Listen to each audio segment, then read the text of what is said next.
Hello everyone, कैसे हैं हम सभी दोस्तों। इसी वीडियो में हम सीखने वाले हैं कंप्लीट उस concept in JavaScript. Object oriented programming language को हम जावास्क्रिप्ट में कैसे यूज करते हैं वो सीखने वाले हैं। इसके सारे के सारे जितने कॉन्सेप्ट है वो सब बेसिक से सीखने वाले हैं। विद स्मॉल प्रोजेक्ट हम क्रिएट करेंगे ताकि आपको पता चले इसको एक्चुअल में प्रोग्रामिंग के अंदर कैसे यूज करते हैं। तो हम चलते हैं अपनी लैपटॉप की स्क्रीन पे। तो चलिए स्टार्ट करते हैं, एक एक करके इस कॉन्सेप्ट को हम क्लियर करेंगे। सबसे पहले आपको ये पता होना चाहिए उसकी हमें जरूरत पड़ी ही क्यों। अगर हम यहाँ पे इसको समझे ना, सबसे पहले आपको ये पता होना चाहिए जितने भी स्मॉल प्रोजेक्ट होते हैं, हमारे बेसिक प्रोजेक्ट होते हैं, उसमें उस हम यूज नहीं करते, हमें जरूरत नहीं पड़ती। जब हमारे पास बहुत बड़े बड़े प्रोजेक्ट, कंपनीज का प्रोजेक्ट आ जाते हैं, बैंक का प्रोजेक्ट हो गया, ऐसे प्रोजेक्ट जो बहुत बड़े प्रोजेक्ट होते हैं, वहां पे उसकी जरूरत पड़ती है। क्योंकि जब हमने कोई छोटा प्रोजेक्ट क्रिएट करना है, उसका कोड भी बहुत ही थोड़ा होता है, उसको मैनेज करना हमारे लिए बहुत आसान होता है।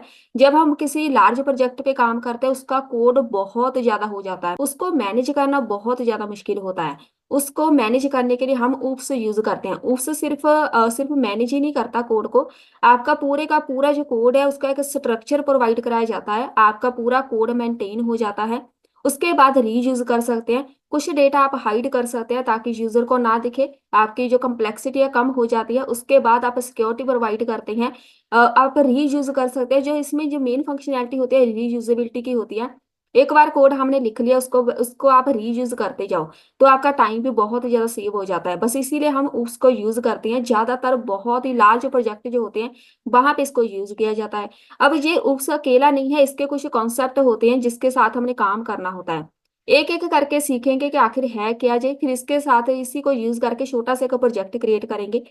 तो ये देखो, यहाँ पे सबसे पहले बात आती है क्लास की।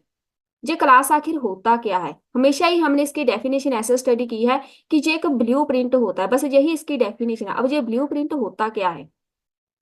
ये होता है, मेरे पास ये करली ब्रैकेट ऐसे समझ लो, ये मेरे पास करली ब्रैकेट है जहां पे कुछ मेथड्स हैं, मेथड हो गए, फंक्शन हो गए, कुछ भी। ये होता है एक ब्लू प्रिंट, मतलब एक स्ट्रक्चर। आपको एक ब्लू प्रिंट प्रोवाइड कराया जाता है, पूरा एक स्ट्रक्चर प्रोवाइड कराया जाता है जिसके अंदर आप फंक्शन भी क्रिएट कर सकते हैं, कुछ मेथड क्रिएट कर सकते हैं, कुछ ऑब्जेक्ट क्रिएट कर सकते हैं। मतलब ऐसा आपको एरिया दिया जाता है, पूरे का पूरा कोड, कुछ भी आपने कोड के अंदर क्रिएट करना ना, आप एक स्ट्रक्चर के अंदर रखो। आपको बाहर ऐसे बिखारने की जरूरत नहीं पड़ेगी, आपका कोड बिखरेगा नहीं। एक स्ट्रक्चर के अंदर हम इसको मेंटेन कर सकते हैं। तो ये होती है हमारी क्लास, ब्लू प्रिंट हमें प्रोवाइड कराते हैं। अब जितना भी हमने कोड लिखना है इस क्लास के अंदर लिखेंगे, सारे के सारे फंक्शंस, सारे के सारे मेथड्स, सारे के सारे जितने भी ऑब्जेक्ट क्रिएट करने इसी के अंदर आएंगे। ये होती है हमारी क्लास। अब जहाँ पे क्लास अकेली काम नहीं करती, इस क्लास को, ये तो एक ब्लू प्रिंट हो गया कि हाँ हमने स्ट्रक्चर क्रिएट कर दिया। अब यहाँ पे क्लास को एक्सेस कैसे किया जाता है, इसको एक्सेस करने के साथ हम यूज करते हैं ऑब्जेक्ट।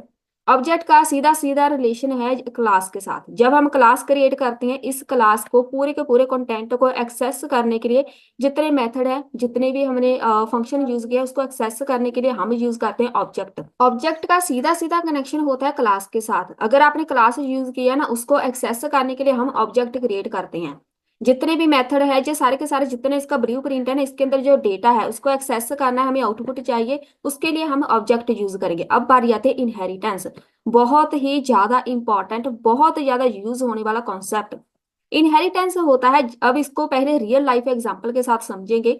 इसका मतलब होता है एक क्लास आपने क्रिएट कर ली। अब ऐसा नहीं होता कि आपके पूरे के पूरे प्रोजेक्ट के अंदर सिर्फ एक क्लास होती है, आप बहुत सारी क्लासेस क्रिएट कर सकते हैं। एक दो तीन क्लासेस क्रिएट कर लो, बेशक 10 क्लासेस क्रिएट कर लो, ये आपके ऊपर डिपेंड करता है। लेकिन जहां पे पता क्या होता है, एक क्लास मैंने क्रिएट कर ली, इसको हम एज अ सुपर क्लास या फिर पेरेंट क्लास बोलेंगे, जो सबसे पहले क्रिएट की। इसकी जो भी फंक्शनैलिटी है, इसका जो कोड है ना, इसको हम इनहेरिट कर सकते हैं दूसरी क्लास के अंदर। मान लो जहाँ पे मैंने दूसरी क्लास बना दी, ठीक है। अब इसको एक यहाँ पर डायग्राम के साथ समझेंगे। ये मेरे पास एक पेरेंट क्लास है, इसके कोड को यूज करके मैं तीन क्लासेस मान लो क्रिएट करूंगी, तो ये इनहेरिटेंस हो गया, ठीक है। एक क्लास की प्रॉपर्टीज को हम तीन क्लास के अंदर यूज कर रहे हैं। तो ये हमारी ऊपर वाली एक मेन क्लास रहेगी, ये वाली मेन क्लास, ये इसकी चाइल्ड क्लास है, ये पेरेंट क्लास हो सकती है, ये चाइल्ड क्लास हो सकती है, ठीक है। एक क्लास के कोड को तीन क्लासेस के अंदर हम यूज कर सकते हैं, ये इनहेरिटेंस होता है। इसी को हम रीयूजेबिलिटी बोलते हैं। एक बार कोड लिख लिया, रीयूज करते जाओ। अब जहाँ पे हमें रियल लाइफ एग्जांपल समझते हैं, जब भी हमारे पास कोई आईफोन नया वर्जन आता है या कोई भी विंडो अपडेट होती है ना, ऐसा नहीं होता कि जितने पिछले फंक्शंस है वो सारे के सारे डिलीट किए जाते हैं। वहां पे जितने भी पिछली जो भी इसके फीचर्स होते हैं सारे के सारे साथ में ही मिलते हैं, प्लस उसके कुछ अलग से नए फीचर्स ऐड किए जाते हैं। आईफोन यहाँ पे 4 की बात करें, 4 में जो फीचर है वही 5 में भी होंगे, लेकिन 5 के अपने भी कुछ नए फीचर होते हैं। इसी को हम इनहेरिटेंस बोलते हैं। अब इनहेरिटेंस का मेन पर्पज होता है, आईफोन 4 बनाया था, वहां पे ऐसा नहीं होगा जब भी आईफोन 5 बनेगा फिर से सारी की सारी कोडिंग की जाएगी। जितने भी आईफोन 4 के फीचर्स, जितनी भी इसकी कोडिंग है उसको रीयूज किया जाता है। उसके बाद सिर्फ और सिर्फ हमने वो कोड लगाना होता है जो आईफोन 5 में हमने नया कोड ऐड करना है, नए फीचर ऐड करने हैं। ये होता है इनहेरिटेंस। सेम ऐसे ही क्लास के अंदर हमारे पास कोडिंग के साथ होता है। एक बार मैंने कोड लिख लिया ना, वो एक बार लिख दिया बस, उसको रीयूज करो। अब जहां पर इस क्लास के अंदर मैंने इस पेरेंट क्लास के कोड को यूज करना है, तो जहां पर जे वाला कोड भी रहेगा जो पेरेंट क्लास के अंदर है, इसका कुछ नया कोड भी रहेगा। जे हम एग्जाम्पल के साथ समझेंगे जब प्रोजेक्ट छोटा सा क्रिएट करेंगे।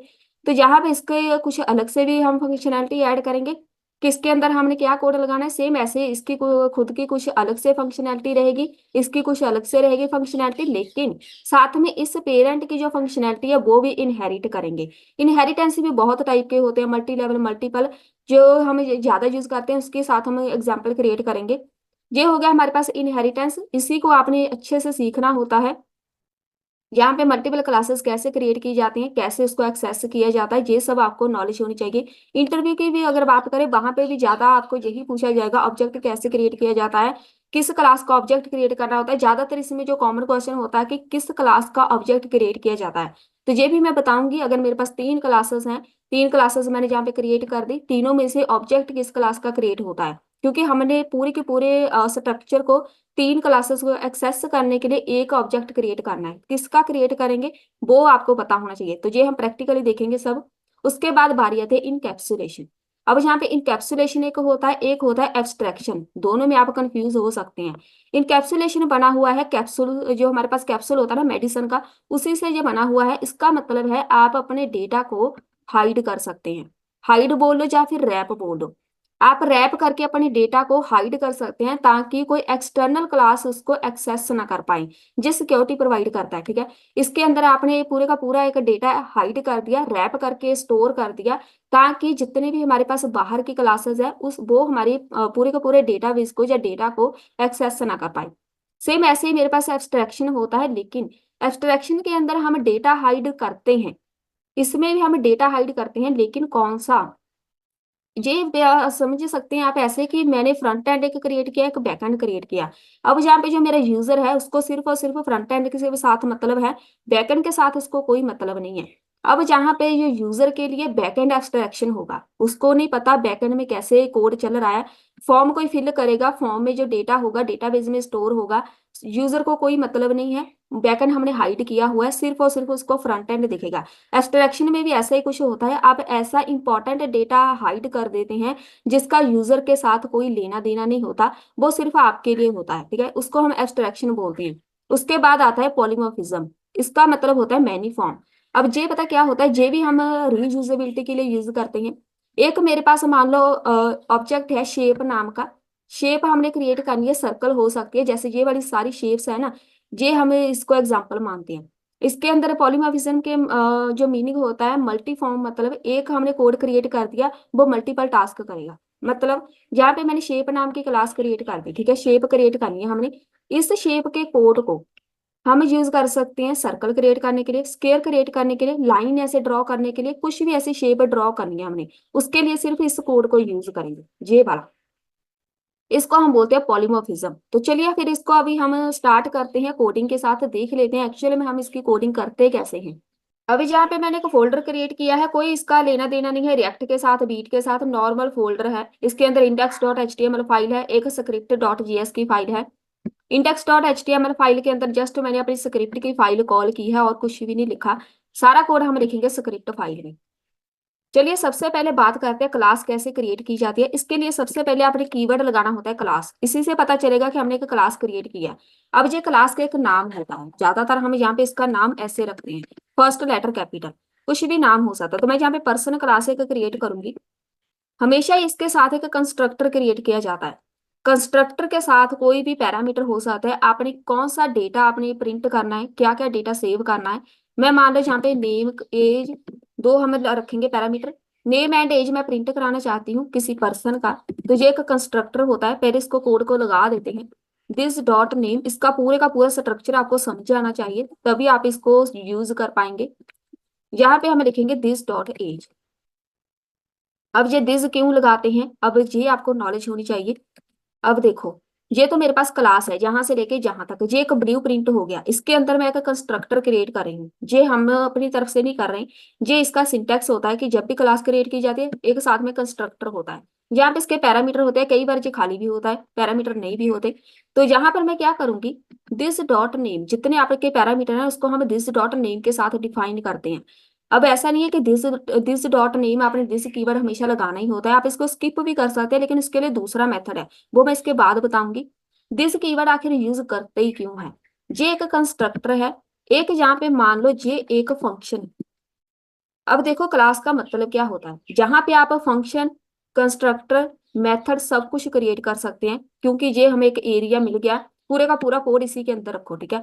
अब ये वाला जो एक फंक्शन की तरह दिख रहा है, यहाँ पे हम इसको एक मेथड बोलते हैं, तो ये भी आपको पूछ सकते हैं। तो ये है क्या, आखिर अगर कोई आपको ऐसा सिंटेक्स भी दिखा रहा है ना, जहाँ पे आपको ऐसे कुछ दिखा रहा है कि आप पूछ रहे हैं कि ये है क्या, मेथड है या फिर फंक्शन है, तो आपने बोलना है कि ये एक मेथड है क्लास का, क्योंकि इसके अंदर हम इसको मेथड ही बोलते हैं। अब मैंने ये एक मेथड क्रिएट कर दिया, ठीक है। अब देखो, जब भी हमने इसको प्रिंट कराना होता है, आउटपुट देखनी है, हमेशा इसको कॉल किया जाता है। लेकिन कंस्ट्रक्टर का ये एक बेनिफिट है, ये ऑटोमेटिकली कॉल हो जाता है, वो ऑटोमेटिकली एक ऑब्जेक्ट क्रिएट करता है। जब भी हम उफ्स की बात करते हैं ना, ऑब्जेक्ट के साथ हमने इसको कॉल करना होता है, तब जाके हमें आउटपुट दिखती है। लेकिन कंस्ट्रक्टर को बिना कॉल किए हम आउटपुट ले सकते हैं, कैसे, ये ऑटोमेटिकली एक ऑब्जेक्ट क्रिएट कर देता है, हमें नहीं दिखेगा। ऑटोमेटिकली एक ऑब्जेक्ट क्रिएट हो गया, वो ऑब्जेक्ट को हैंडल करेगा दिस कीवर्ड। अब ये काम अपन मैन्युअली भी कर सकते हैं, मतलब हम नहीं चाहते ऑटोमेटिकली सब कुछ हो, मैं चाहती हूँ अपनी तरफ से मैंने रिटर्न करना है आउटपुट। वो एक दूसरा मेथड होगा कि हम दिस कीवर्ड नहीं लगाएंगे, ठीक है, वो दूसरा मेथड है। अब इसी मेथड को पहले समझो। अगर आपने दिस कीवर्ड लगाया है, ठीक है, अब आपको जहाँ पे इसको कॉल करने की जरूरत नहीं पड़ेगी। हम क्या करेंगे, यहाँ पे आना है डायरेक्ट। जे एक मान लो मैंने ये मेथड क्रिएट किया ना, इसी के अंदर हमेशा ही मेथड के अंदर हमने आउटपुट दिखानी होती है। कंसोल डॉट लॉग में जाके मान लो मैं जहाँ पे लिख देती हूँ माई नेम इज, जहाँ पे इसके बीच लिखना है, ये वाला सिंबल प्रेस करेंगे, माई नेम इज। अब जहाँ पे आपने अपना वेरिएबल प्रिंट करना है, अब वेरिएबल मेरे पास कौन सा है, डॉलर।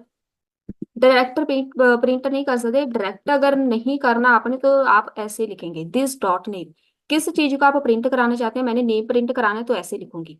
ये कंपलसरी है जिसका सिंटेक्स है। अब देखो, सिर्फ इतनी क्लास नहीं होती, अब जहां पे इसको कॉल किया जाता है ऑब्जेक्ट के साथ, तो ऑब्जेक्ट कैसे क्रिएट करना है, कॉन्स्ट क्रिएट करना।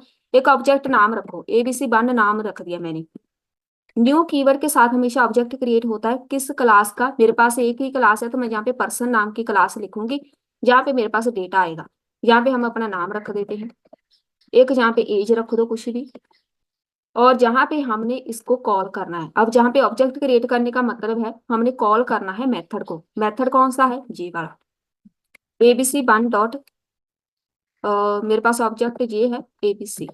सेव करो, इसको एग्जीक्यूट कर देते हैं जहां से। HTML कोड मैंने इसलिए लगाया है ताकि हमें जहां पर आउटपुट दिखे, कंसोल में जाके हमें आउटपुट दिखेगी। देख लेते हैं हमारे पास आउटपुट, बस यहाँ पे इंस्पेक्ट कर दो।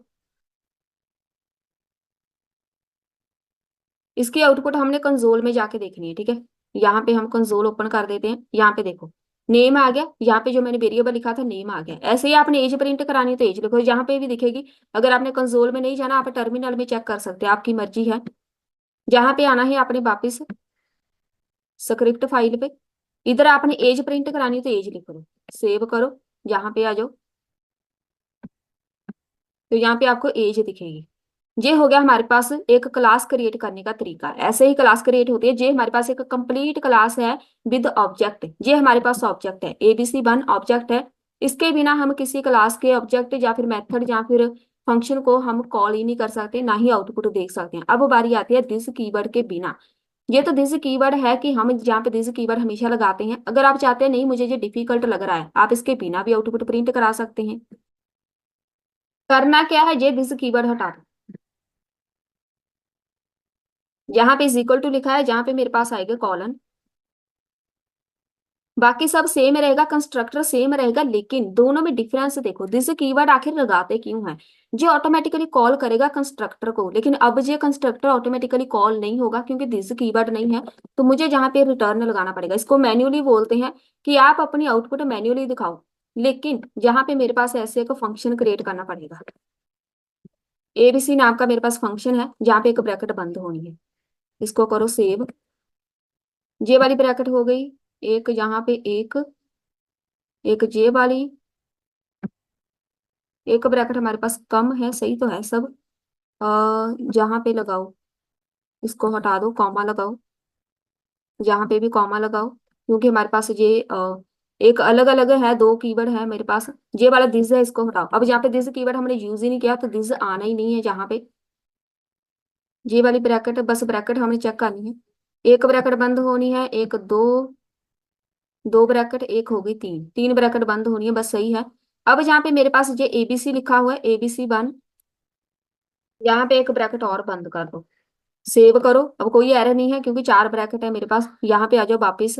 यहाँ पे देखना आउटपुट बस चेंज नहीं होनी चाहिए, बाकी सब सेम है। तो देखो सब कुछ सेम है, आउटपुट सेम आएगी। अगर आप चाहते हैं कि नहीं मैंने तो दिस कीवर्ड यूज ही नहीं करना, तो हम यहाँ पे ऐसे लिखेंगे। तो वापिस आ जाते हैं। ये तो हमारे पास हो गया क्लास कंप्लीट। अब बारी आती है ऑब्जेक्ट एंड क्लास दोनों कंप्लीट हो गए, ठीक है। थोड़ा सा इसको क्लियर कर देते हैं ताकि हमें दिखे कहाँ पर हैं हम। क्लास एंड ऑब्जेक्ट दोनों हो गए कंप्लीट। चलिए इसको हम ऐसे मार्क कर देते हैं। अब बारी आती है इनहेरिटेंस की। जे वाले एक क्लास क्रिएट कर दी ना, ऐसे ही आप मल्टीपल क्लासेस क्रिएट कर सकते हैं, उसको हम इनहेरिटेंस बोलते हैं। तो मैं क्या करूंगी, जहां पे जा तो हम फिर से एक क्लास क्रिएट कर देते हैं और नाम इसका देंगे हम इसको। क्लास क्रिएट करनी है, पर्सन ही बेशक दे दो या फिर शेप, कोई भी नाम देना है। जहां पे हो गया मेरे पास एक क्लास, एक कंस्ट्रक्टर बनेगा। इसके बीच अब जहाँ पे हम यूज करेंगे दिस डॉट नेम। मैं चाहती हूँ कि मैंने किसी एनिमल का नेम प्रिंट करना है, कुछ भी हो सकता है, आप कोई पर्सन भी ले सकते हैं या कुछ और। एक होगा इसके अंदर मेथड, तो मेथड का नाम हम रखेंगे स्पीक। कंसोल में जाके आउटपुट में क्या दिखाना है वो आप यहाँ पे लिख दो। डॉलर दिस डॉट नेम, जो भी एनिमल का नाम होगा ना, मेक्स नॉइस ऐसे लिख देते हैं, जो साउंड। ये वाली आउटपुट दिखेगी, ठीक है। ये तो होगी मेरी एक क्लास। अब यहाँ पे इसको बंद कर दो। अब बारी आती है दूसरी क्लास की, इसका नाम हम रखेंगे डॉग। अब देखो इनहेरिट करना है, जहां पर एनिमल है इनहेरिट करने का मतलब इसकी कुछ प्रॉपर्टी है। अब यहाँ पे एनिमल मैंने रखा है, एनिमल का नाम हो सकता है सबका, सबके लिए नाम है। जैसे मेरे पास स्टूडेंट है, स्टूडेंट के लिए एक कॉमन क्लास बनेगी, क्या स्टूडेंट का नेम, क्लास, रोल नंबर, उसके मार्क्स, उसका ग्रेड, ये एक कॉमन क्लास है, ठीक है। तो मैं यहाँ पे स्टूडेंट ही नाम रख देती हूँ ताकि हमें पता चले एक्चुअल में कैसे काम होता है। स्टूडेंट का एक नेम होगा, सबके हर एक स्टूडेंट के लिए नेम एक हमने एक फील्ड बनानी ही है। अब जहाँ पे मेरे पास बेशक 100 या 1000 स्टूडेंट हो, उनके लिए जे क्लास सबके लिए सेम होगी क्योंकि स्टूडेंट का नाम तो आना ही है। तो मैं यहाँ पे क्या रखूंगी, स्पीक, या प्रिंटर लगा देते हैं यहाँ पे, प्रिंट स्टूडेंट नेम। यहाँ से स्टूडेंट का नेम हम प्रिंट करा सकते हैं, ठीक है। एक मैंने जे वाली क्लास क्रिएट कर दी, यहाँ पे खत्म। दूसरा का जहाँ पे रख देते हैं मार्क्स। अब मैंने दूसरी क्लास क्रिएट करनी है, ये तो सबके लिए सेम रहेगी, हर एक स्टूडेंट की डिटेल सबके लिए सेम है, ठीक है। लेकिन मार्क्स सबके लिए अलग हो सकते हैं, तो मैं जहाँ पे मार्क्स बनाऊंगी एक्सटेंड। ये कीवर्ड यूज किया जाता है, इसी से पता चलेगा कि आप एक इनहेरिटेंस यूज कर रहे हैं। एक्सटेंड किया है कहाँ से, स्टूडेंट वाली क्लास से, जहां से ही पता चलेगा कि मैं इस स्टूडेंट वाली क्लास को रीयूज कर रही हूँ इस वाली क्लास में। एक्सटेंड किया है, जहां पे लिखो जो मेरे पास एक कंस्ट्रक्टर बनेगा सेम। अब जहाँ पे मैंने ऊपर नाम लिखा है, जहाँ पे मैं मार्क्स लिख देती हूँ। ये सेम आईफोन की तरह समझे इसको, ये मेरे पास आईफोन 4 है, इसकी अपनी फंक्शनैलिटी है कुछ, उसको हम रीयूज कर रहे हैं जहाँ पे। लेकिन आईफोन 5 की कुछ अपने फीचर्स हैं, वो मार्क्स हो सकते हैं, ठीक है। हमने उसको भी साथ में प्रिंट कराना है। अब इस क्लास में आपके नए फीचर्स आने हैं, ठीक है, जो आप नया कुछ ऐड करना चाहते हैं, बाकी जो पुराना है वो वहां से उठाना है। मैं जहाँ पे लिखूंगी सुपर। सुपर क्या होता है, ये इंटरव्यू में भी काफी पूछते हैं, सुपर कीवर्ड क्यों यूज करते हैं, इसका मतलब क्या होता है। ये डिफाइन करता है आपकी पेरेंट क्लास को। सुपर का मतलब होता है आपकी जो पेरेंट क्लास है वहां से आप कौन सा डेटा यूज कर रहे हैं या रीज यूज कर रहे हैं। मैं जहां से नेम एक्सेस कर रही हूँ तो मैं जहाँ पे सुपर लिखूंगी, सुपर का मतलब है जे वाली क्लास, सुपर। नेम यूज करना है। अब जहाँ पे फिर से दिस डॉट मार्क्स, जैसे हमने जे प्रिंट कराया सेम ऐसे ही आएगा, दिस डॉट मार्क्स। जहाँ पे लिखो this dot name is equal to name आएगा, ऐसे ही जहाँ पे इज इक्वल टू मार्क्स आएगा। ये हो गया। अब मेरे पास दो क्लासेस क्रिएट हो गई हैं। अब इसके अंदर आपने कुछ प्रिंट करना है तो मैं जहाँ पे लिखूंगी console dot log students marks print कराने हैं तो मैं जहाँ पे ये वाला सिंबल प्रेस कर देती हूँ, जहाँ पे लिखो दिस डॉट मार्क्स। अब मेरे पास दो आउटपुट आनी है, एक तो यहाँ पे स्टूडेंट का नेम आना है, एक मेरे पास मार्क्स आने हैं। अब वापस आ जाओ जहाँ पे जे वाला जो है कंसोल वाला, इसको हमने एक मेथड के अंदर लिखना है। तो मैं जहाँ पे लिखूंगी, इसका नाम दे दो कोई भी, हम इसका नाम मार्क रख देते हैं। ये हम मेथड क्रिएट कर रहे हैं, मेथड बिल्कुल फंक्शन की तरह होता है, तो ये वाला कोड इसके अंदर आएगा, नहीं तो आउटपुट नहीं दिखनी, क्योंकि हमने कॉल इन्हीं को करना है। ये मेथड है, इन्हीं को कॉल करेंगे तब जाके आउटपुट दिखनी है। ये हो गया। अब वापिस आ जाओ जहाँ पे, अब हमने ऑब्जेक्ट क्रिएट करना है, कॉन्स्ट ऑब्जेक्ट का नाम एबीसी रख देते हैं, चलो एबीसी न्यू। अब मेरे पास दो क्लासेस हैं। अब जहाँ पे इंपॉर्टेंट बात आती है किस क्लास का आपने ऑब्जेक्ट क्रिएट करना है, तो मैं जहाँ पे क्या करूंगी, जहाँ पे होगा मेरे पास बंद कंस्ट्रक्टर, ये वाले एक्स्ट्रा इसको हटा दो, जहाँ पे कंस्ट्रक्टर बंद होना चाहिए। अब सही है। जब भी आपके पास तीन चार क्लासेस आपने क्रिएट की है ना, सिर्फ जहाँ पे दो ही है, हो सकता है आपने मार्क्स के बाद स्टूडेंट का ग्रेड भी ऐड करना है तो ग्रेड की अलग से क्लास बनेगी। हो सकता है स्टूडेंट की आपने और भी डिटेल ऐड करनी है, वो एक अलग से क्लास बनेगी। चार पांच क्लासेस होगी, उनमें से हमेशा ही जो ऑब्जेक्ट क्रिएट किया जाता है लास्ट वाली क्लास का, इसके पीछे भी एक लॉजिक है। तो लास्ट वाली क्लास मेरे पास मार्क्स है, तो मार्क्स का ऑब्जेक्ट क्रिएट करना है, डिटेल जहाँ पे ऐड करो। मैं जहाँ पे एबीसी रख देती हूँ, एबीसी यहाँ पे मार्क्स रखने हैं तो 45% रख लो। अब कॉल करनी है एबीसी डॉट, किसको कॉल करनी है, पहले मैं ऊपर वाला जो फंक्शन है उसको कॉल करूंगी, क्या नाम है उसका, प्रिंट था, प्रिंट। सेव करो, न्यू मार्क्स, यहाँ पे 45% ऐसे नहीं आएगा, 45 आना है अकेला, परसेंट आप उधर से ऐड करेंगे। पहले इसको रिफ्रेश करो, स्टूडेंट नेम। अब जहाँ पे मेरे पास कोई आउटपुट नहीं आई, वापिस आ जाओ जहाँ पे, पहले जे लॉजिक समझो, जहाँ पे सुपर नेम लिखा हुआ है ना, पहले ये लॉजिक समझो आखिर इस वाली क्लास का ऑब्जेक्ट क्यों क्रिएट किया जाता है। यहाँ पे बहुत ही आसान लॉजिक है। इधर मैं क्रिएट करती हूँ, मेरे पास ये एक टॉप पे क्लास है, उसके बाद एक जे वाली इनहेरिट की है क्लास, एक और क्लास इनहेरिट की है, तीन क्लासेस होगी। अब अगर मैं इसका ऑब्जेक्ट क्रिएट करती हूँ तो ये दो क्लासेस को हम एक्सेस नहीं कर पाएंगे, इसका डेटा हमें नहीं दिखेगा। अगर मैं इस क्लास का ऑब्जेक्ट क्रिएट करती हूँ तब मुझे सिर्फ इसका डेटा दिखेगा या इसका डेटा दिखेगा, इसका फिर भी नहीं दिखेगा। इसलिए हमेशा लास्ट वाली क्लास का ऑब्जेक्ट क्रिएट करना, ताकि हम सारी के सारी क्लासेस को एक्सेस कर पाए। बस यही इसका लॉजिक है। तो हमेशा लास्ट वाली क्लास को आपने ऑब्जेक्ट उसी का क्रिएट करना है। अब देखो जहां पे मैंने क्या किया, कॉल किसको किया, प्रिंट वाले को, मेरे पास आउटपुट कुछ भी नहीं आई। अब हम कॉल करते हैं दूसरे को, मार्क्स। सेव करो, स्पेलिंग सही है, वापिस आ जाओ यहाँ पे, रिफ्रेश करो इसको, तो जहां पे आया ABC dot marks is not a function, मेरे पास ये वाला जो है मार्क्स। अब इस आउटपुट का जो हमारे पास आउटपुट आई है इसको समझो, एबीसी डॉट मार्क्स उसको मिल नहीं रहे, क्योंकि यहाँ पे देखो नेम के ऊपर लाइन आ रही है ना, ये वाला, इसका मतलब ये एरर है। अब यहाँ पे हमने इसको डिफाइन नहीं किया। आप सुपर क्लास से क्या यूज कर रहे हैं उसको आपने यहाँ पे लिखना है। मैं वहां पे नेम यूज कर रही हूँ, इसको रिफ्रेश करो, रिफ्रेश, वापिस आ जाओ। अब जहाँ पे वो जो क्लास थी ना, इसके ऊपर जो लाइन थी वो हट गई। अब ये इसका मतलब है इसको हमने डिफाइन कर दिया। अगर वो दूसरी एरर हमारी चल जाती तो ये वाली एरर आ जाती। अभी वो वाली जो हमारे पास एरर आ रही है वो इसलिए आ रही है क्योंकि हमने मार्क्स दो बार लिखा हुआ है, मतलब इन दोनों का नाम मैच नहीं करना चाहिए। तो मैं इसका नाम चेंज कर देती हूँ, मेथड का मार्क्स बंद कर देते हैं, नहीं तो वो मैच कर रहा है ना, उसको पता ही नहीं चल रहा कि इसमें से मेथड कौन सा है और जे वाला जो हमने पैरामीटर लगाया वो कौन सा है।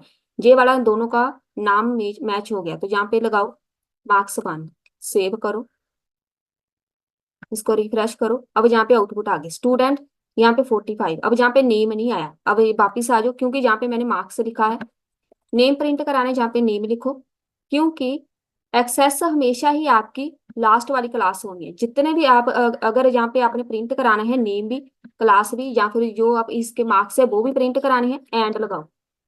हर एक का आपने वेरिएबल प्रिंट कराना है साथ में। दिस डॉट यहाँ पे आएगा मार्क्स, सेव करो तो ये भी साथ में दिखेंगे। यहाँ पे देखो स्टूडेंट ABC एंड 45, उसके नेम और नेम एंड उसके मार्क्स दोनों प्रिंट हो गए। तो एक्सेस हम यहाँ पे इसी क्लास को कर रहे हैं, लेकिन इसके अंदर डेटा कहाँ से फेच किया है हमने, ऊपर से। ये पेरेंट क्लास से, ये होता है इनहेरिटेंस। ऐसे ही आप एक तीसरी क्लास क्रिएट करेंगे, सेम, कुछ भी नहीं करना, इसी को कॉपी पेस्ट करना है, तीसरी क्लास क्रिएट करनी है, यहाँ पे बनेगी। लास्ट वाली क्लास का ऑब्जेक्ट क्रिएट कर लो, जहाँ इसी को लास्ट रहने दो। एक जहाँ पे सेंटर में एक क्लास और क्रिएट करनी है, उसके अंदर कुछ डेटा प्रिंट कराना है, यहाँ पे एक मेथड क्रिएट करना है, बस काम खत्म। उसको एक्सेस करना है यहाँ पे, और कुछ भी नहीं करना। तो ये मेरे पास 3-4 क्लासेस क्रिएट करने का हो गया मेथड कंप्लीट। इनहेरिटेंस हो गया। अब बारी आती है इनकैप्सुलेशन। इनकैप्सुलेशन का मतलब अभी मैंने आपको बताया था। एक क्लास क्रिएट करते हैं, नाम इसका हम रखेंगे बैंक का बना देते हैं, बैंक अकाउंट। ये मेरे पास एक क्लास है, इनकैप्सुलेशन हम देख रहे हैं। इसका मतलब होता है डेटा को आपने रैप करना है। जहाँ पे मैं इसको हमेशा ही हम हैश के साथ यूज करते हैं। मैं जहाँ पे एक नाम दूंगी बैलेंस, बैलेंस को हमने हाइड करना है, मतलब रैप करना है, ताकि कोई इसको एक्सेस ना कर पाए। एक कंस्ट्रक्टर क्रिएट किया जाता है, सेम वही वाला मेथड। इसके अंदर मेरे पास क्या आएगा, बैलेंस, जो हमने कीवर्ड एक्सेस करना है, बैलेंस। दिस डॉट मेरे पास क्या है, बैलेंस है, तो यहाँ पे बैलेंस इज इक्वल टू, ये तो मेरे पास सेम ही है कि आपके पास क्लास का सिंटैक्स आना है। वापस आ जाओ जहाँ पे।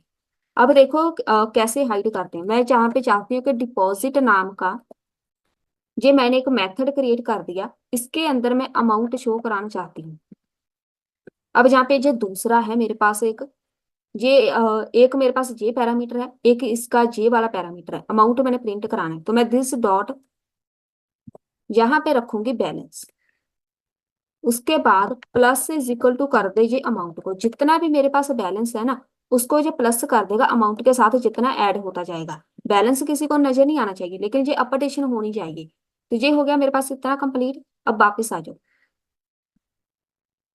यहाँ पे लगाओ नाम इसका देना है हमने, विदड्रॉ ही दे देते हैं चलो। विदड्रॉ करना है आपने amount. If amount less than is equal to, condition मैं अपनी तरफ से लगा रही हूँ, दिस डॉट बैलेंस, ये वाला जो बैलेंस, अगर अमाउंट इससे बैलेंस से छोटा है तो हम क्या करेंगे, दिस डॉट बैलेंस जो है माइनस कर देंगे, minus is equal to amount. ये तो कंडीशन है, कुछ भी लगा सकते हैं कंडीशन, नहीं भी लगानी है पैसे भी करा सकते हैं। एल्स में जाके कंसोल डॉट लॉग में जाके इधर मैं लिख देती हूँ इनसफिशिएंट फंड, कि आपके पास बैलेंस है ही नहीं। अगर तो बैलेंस हुआ तो माइनस हम कर देंगे अमाउंट को, कितने हमने माइनस किए हैं। अगर नहीं हुआ तो यहाँ पे एल्स में आ जाएगा कि ये इनसफिशिएंट है, पैसे आप निकलवा ही नहीं सकते। एक यहाँ पे मेथड बना लो, तो इसका नाम हम गेट बैलेंस नाम रख देते हैं, गेट बैलेंस। जब तक मेथड प्रिंट नहीं कराएंगे तब तक मेरे पास आउटपुट ही नहीं आएगी। आप डायरेक्ट लगा सकते हैं रिटर्न दिस डॉट, किसको प्रिंट कराना है, बैलेंस को। सेव करो। ये तो मेरे पास सिर्फ क्लास क्रिएट हुई है। कॉन्स्ट क्रिएट करना है एक अकाउंट नाम का, ये हमारे पास है ऑब्जेक्ट अकाउंट न्यू। क्लास मेरे पास अभी कौन सी आनी है, बैंक, बैंक अकाउंट की। इसी का हमने एक ऑब्जेक्ट क्रिएट करना है। यहाँ पे आपने मेरे पास मान लो 1000 है बैलेंस, ये मेरे पास शो होगा, ठीक है। उसके बाद जो मेरे पास ऑब्जेक्ट है डॉट डिपॉजिट को हम यहाँ पे कॉल कर देंगे। मैंने मान लो डिपॉजिट करना है 5000, सेव किया, ठीक है। ये होगा डिपॉजिट। अब यहाँ पे हम विदड्रॉ भी कर रहे हैं, डिपॉजिट भी कर रहे हैं।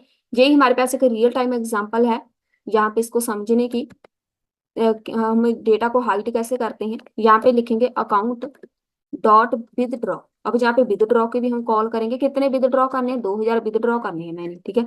मान लो, सेव करो। अब यहाँ पे हमने साथ साथ में प्रिंट भी करना है।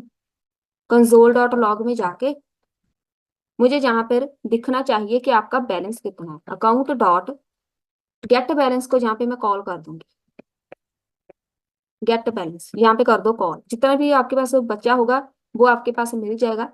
उसके बाद यहाँ पे इसको कॉपी करो, पेस्ट। अब यहाँ पे आके आपने गेट बैलेंस को कॉल करना है, फिर इसको सेव करो, फिर इसको समझते हैं क्या। यहाँ पे इनसफिशिएंट आ रहा है मेरे पास, वापिस आ जाओ, इधर आ जाओ। पहले तो यहाँ पे देखो हम सीख क्या रहे हैं जहाँ पे, इनकैप्सुलेशन। इनमें से इनकैप्सुलेशन है क्या, ये जो बैलेंस है ना, यही है इनकैप्सुलेशन। मैंने इसको हैश टैग के साथ लगाया है। इनकैप्सुलेशन के वेरिएबल को हम हैश टैग से मेंशन कर देते हैं, पता चल जाएगा कि ये इनकैप्सुलेशन एक वेरिएबल है। इसको कोई भी एक्सेस नहीं कर सकता, इसको मैंने रैप कर दिया, इसको हम बोलते हैं रैप करना। किसी को बैलेंस शो नहीं होगा, ये हमारा मेन टॉपिक है, मेन मुद्दा है, बैलेंस शो नहीं होना चाहिए किसी को। जहाँ पे मेरे पास ये बैलेंस के स्पेलिंग भी गलत है, इसको कॉपी करो, यहाँ पे पेस्ट करो, यहाँ पे पेस्ट करो, यहाँ पे, और जहां पे मेरे पास आएगा जे वाला, कौन सा है वेरिएबल, जे वाला जो हमने इनकैप्सुलेट किया है, वहां से मेरे पास आएगा जे वाला। हैश के साथ हमने लगाना है क्योंकि ये मेरे पास इनकैप्सुलेटेड वेरिएबल है। पहले इसको एक बार सेव करके रिफ्रेश करते हैं।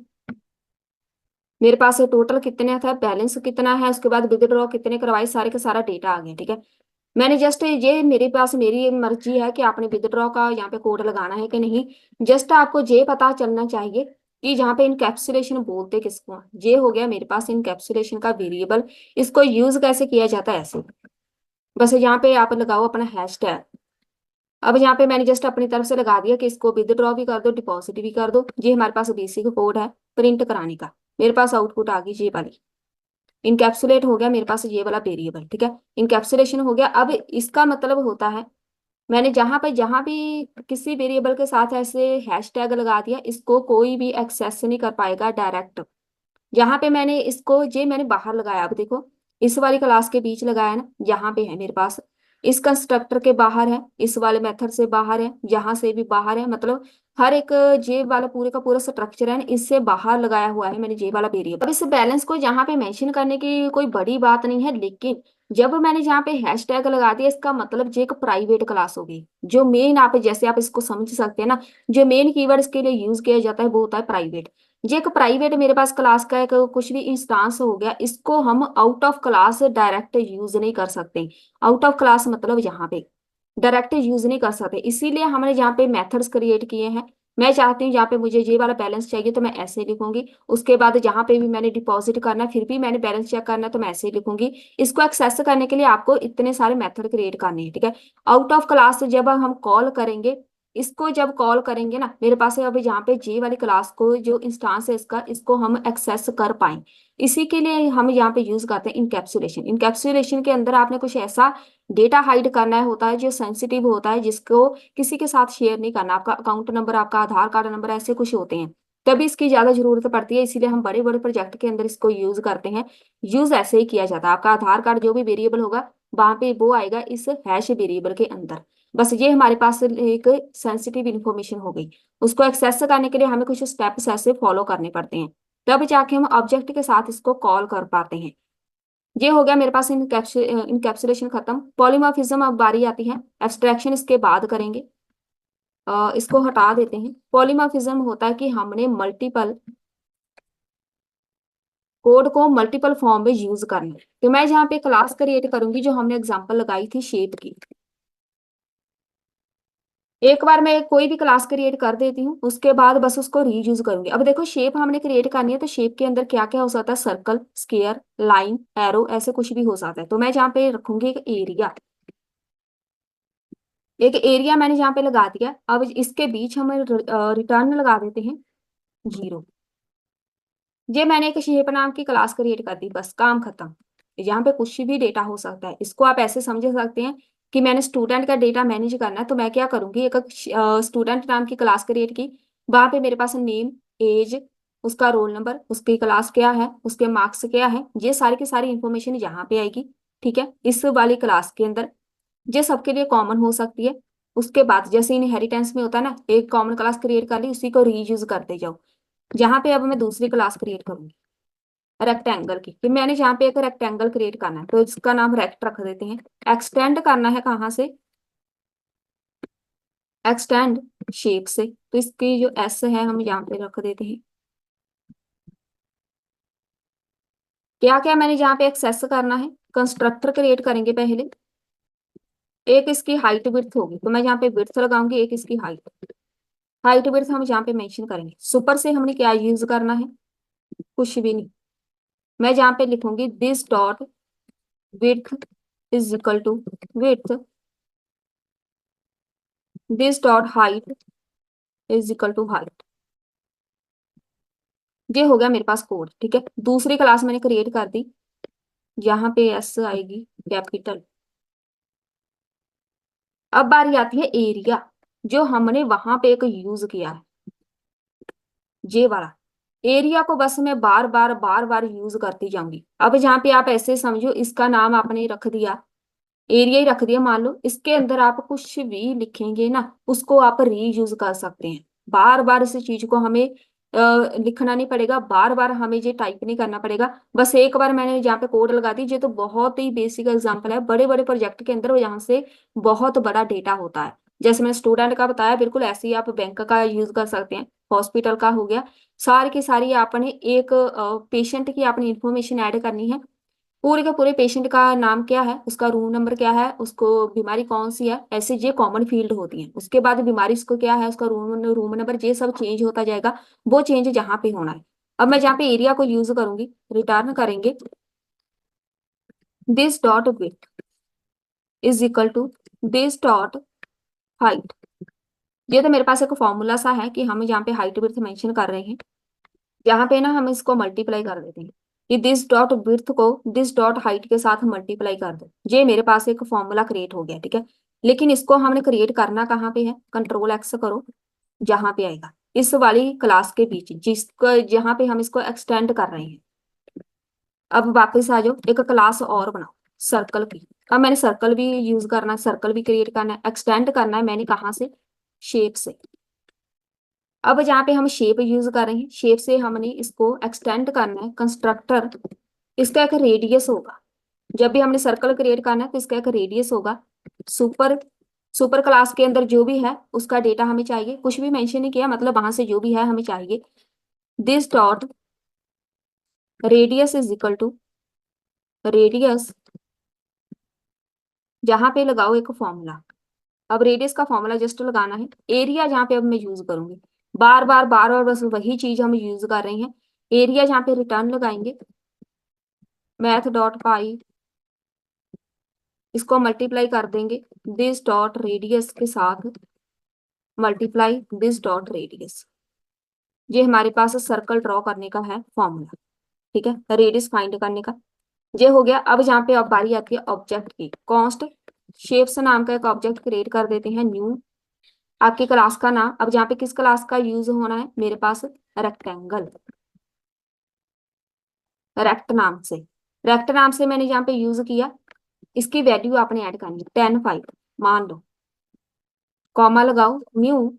अब जहां पे मेरे पास सिर्फ एक क्लास का ऑब्जेक्ट हम नहीं क्रिएट करेंगे, क्योंकि सर्कल की मैंने वैल्यू देनी है, कुछ अलग से देनी है। उसके बाद रेक्टेंगल की वैल्यू देनी अलग से बनेगी। सेम वही कॉन्सेप्ट देखो, हर एक पेशेंट की इंफॉर्मेशन अलग रहेगी। पेशेंट का जो नेम कीवर्ड है, नेम सबके लिए सेम। उसका रूम नंबर कीवर्ड सबके लिए सेम। उसकी बीमारी, जो बीमारी है वो सबके लिए सेम, लेकिन उसका नाम क्या है, एबीसी। उसके जो रूम नंबर है 45। ये जो वैल्यूज है वो सबकी अलग रहेगी, तो हमें हर एक क्लास का ऑब्जेक्ट अलग से क्रिएट करना। तो मैं जहाँ पे लिखूंगी सर्कल, सर्कल की वैल्यू मैं जहाँ पे कुछ लिख देती हूँ, 5 या 7 रख दो। एक जहाँ पे फिर से लगाओ कॉमा, या फिर ऐसे करो, एंटर करो। जो मेरे पास ऑब्जेक्ट है शेप्स डॉट, इसको हम यहाँ पे लगाएंगे फॉर ईच। फॉर ईच का मतलब है कि फॉर लूप, ये एक वेरिएबल हो गया इसका। और कंसोल डॉट लॉग में जाके जहाँ पे मैं प्रिंट करा देती हूँ एरिया,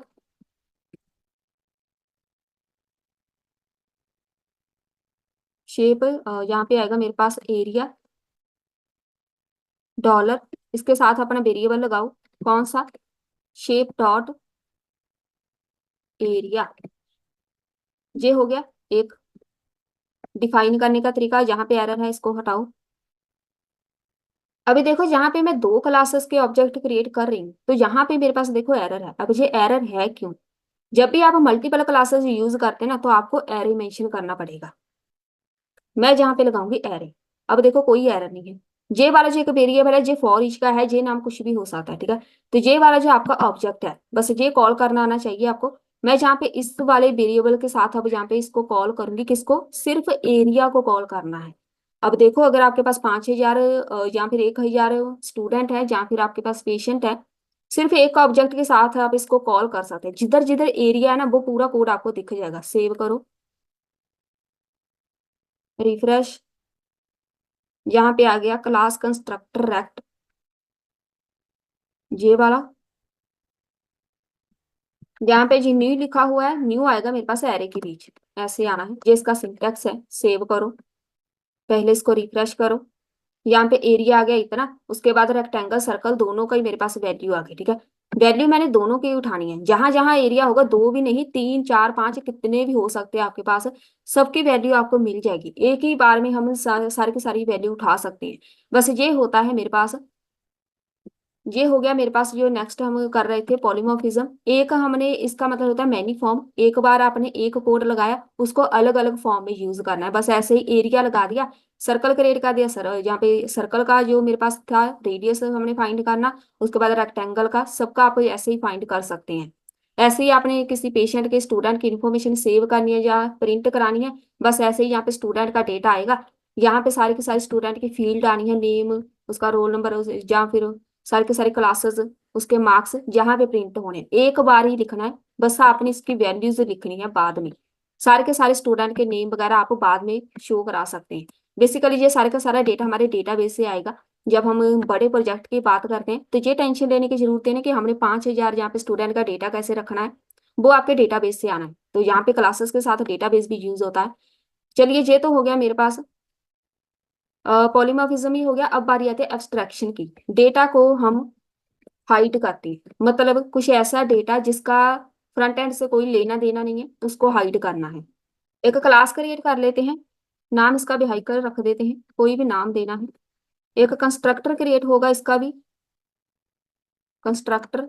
अब जहाँ पे मैं इसको बोलूंगी, दो पैरामीटर पास करने हैं, कोई भी नाम हो सकता है, एक मेक एंड मॉडल। और जहाँ पे इफ कंडीशन लगा देती हूँ, दिस डॉट कंस्ट्रक्टर,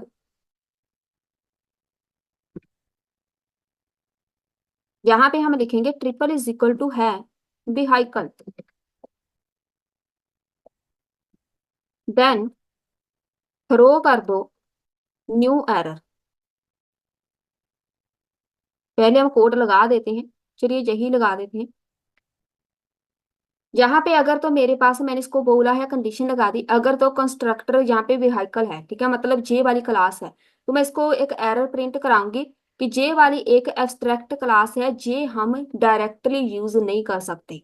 ये होता है हाइड करना। मैंने डेटा हाइड कर दिया कंडीशन लगा के, ठीक है। तो हम क्या करेंगे, this dot make is equal to make, ऐसे ही this dot model is equal to model. हमेशा बेसिक क्लियर किया करो, उसके बाद एडवांस अपने आप हो जाएगा। यहाँ पे मैं लिखूंगी एक नाम देना इसको स्टार्ट इंजन, नाम दे दो कुछ भी। थ्रो कर दो न्यू एरर मेथड, जहाँ पे मेरे पास होगा method start engine must be implemented. ये वाला, ये इंजन मतलब ये वाला एक मैंने एक बनाया हुआ है मेथड नाम, पहले हमने इसको इम्प्लीमेंट करना है। ये वाली एरर उसके पास आनी चाहिए कि आपने इसको इम्प्लीमेंट ही नहीं किया।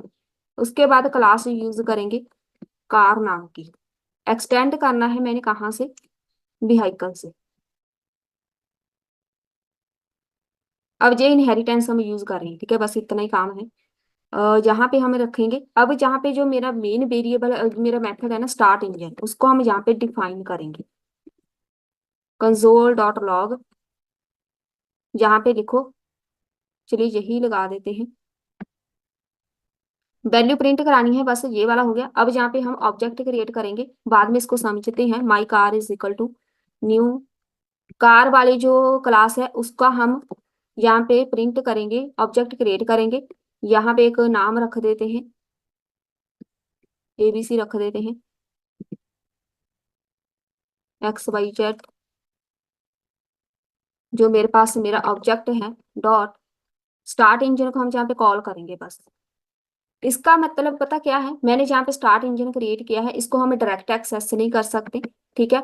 और जहाँ पे जो मैंने कंस्ट्रक्टर के अंदर दो पैरामीटर पास किए इसको डायरेक्ट एक्सेस नहीं कर सकते, इसको मैंने हाइड कर दिया। लेकिन जब मैं जहाँ पे दूसरी क्लास यूज कर रही हूँ ना, इसके अंदर मैं इसको यूज कर पा रही हूँ, इसकी वैल्यू अब मुझे मिल जाएगी। इसको हम बोलते हैं डेटा को एब्स्ट्रैक्ट करना या हाइड करना।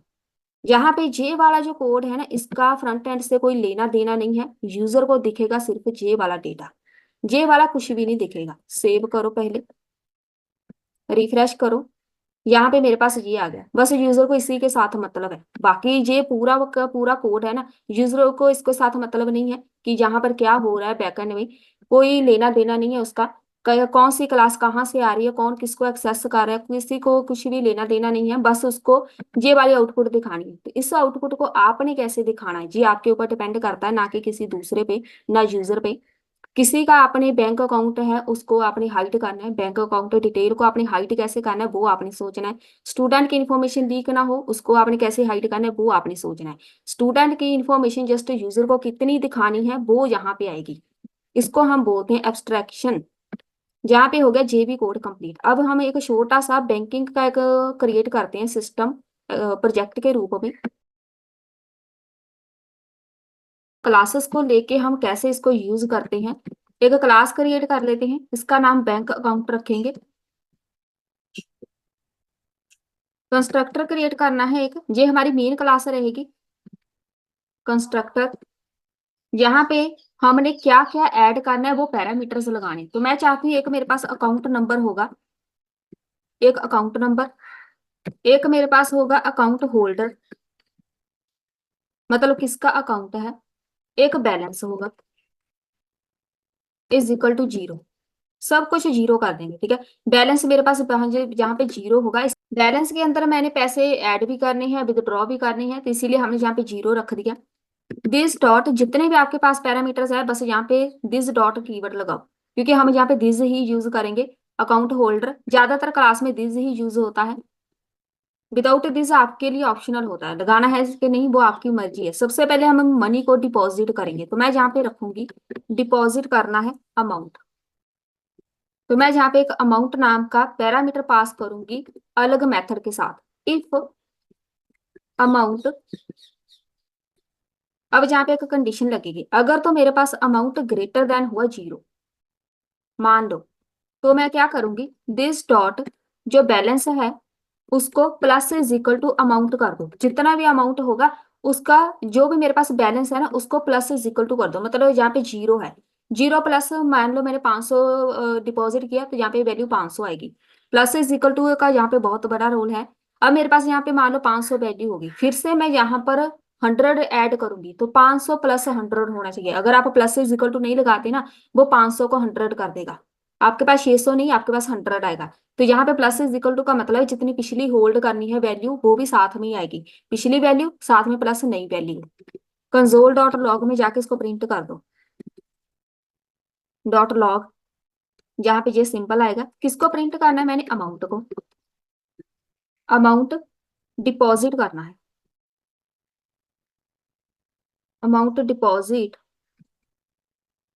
अब मेरे पास न्यू बैलेंस क्या आएगा वो भी चेक कर लो, न्यू बैलेंस। अब यहाँ पे न्यू बैलेंस कहाँ पे जाएगा, किस वेरिएबल के अंदर जाना है, दिस डॉट बैलेंस के अंदर ही आएगा। तो बैलेंस को प्रिंट करा दो, जहाँ पे आपको आउटपुट दिखे जाएगी कितना आपका बैलेंस हो गया, ठीक है।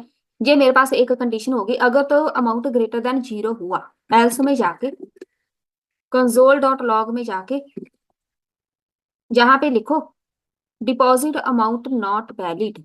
अगर जहाँ पे वैल्यू है ही नहीं, जीरो है, जीरो भी नहीं है, कुछ भी नहीं है, मतलब डिपॉजिट अमाउंट इतना इज नॉट वैलिड, कि मैं जहाँ पे माइनस में कोई वैल्यू ऐड करना चाहती हूँ ऐसे, या जीरो ऐड करना चाहती हूँ, तो ये है ही नहीं, वैलिड ही नहीं है, इनपुट ही गलत है। देन जहाँ पे आ जाओ, ऐसे हमने कंडीशन खत्म कर दी। एक नया बनाओ, ये तो डिपॉजिट का था, एक विदड्रॉ का बनाओ। विदड्रॉ करना है मैंने अमाउंट, इफ अमाउंट, विदड्रॉ तभी कर पाएंगे अमाउंट ग्रेटर देन जीरो होगा, and amount less than is equal to this dot balance. अगर तो आपके पास अमाउंट ज्यादा होगा और बैलेंस भी होगा तभी आप विदड्रॉ कर पाएंगे, नहीं तो नहीं कर पाएंगे। This dot balance. माइनस भी करना है, minus is equal to amount, कितना आपने विदड्रॉ किया है उसको बैलेंस से माइनस कर दो। कंसोल में जाके आप अपना यहाँ पे मैसेज प्रिंट करा दो कि मैंने इतना बैलेंस, यहाँ पे मेरे पास इतना बैलेंस है, कितने आपने इतने यहाँ पे निकाल लिए पैसे। एल्स में जाके withdraw amount is not valid, कि यहाँ पे आप माइनस में कुछ वैल्यू ऐड कर रहे हैं कि वो वैलिड है ही नहीं। ये मेरे पास विदड्रॉ का हो गया कंप्लीट। यहाँ पे एल्स की ये वाली ब्रैकेट, इसकी ब्रैकेट शायद बंद नहीं हुई, नहीं, इसको वापस से लेके चलो। यहाँ पे एक सिंबल बंद होना है जी बार। अब सही है। ये हो गया विदड्रॉ का खत्म कोड। जहां पे आ जाओ। अब वो सारे का सारा आपने डिस्प्ले करना है डेटा। आखिर आपके पास लास्ट में है क्या, मतलब कितने निकाले हैं, उसके बाद कितने बचे, फिर आपने कितने निकाले, डिपॉजिट कितने किए, पूरे का पूरा डेटा चाहिए, डिस्प्ले डिटेल।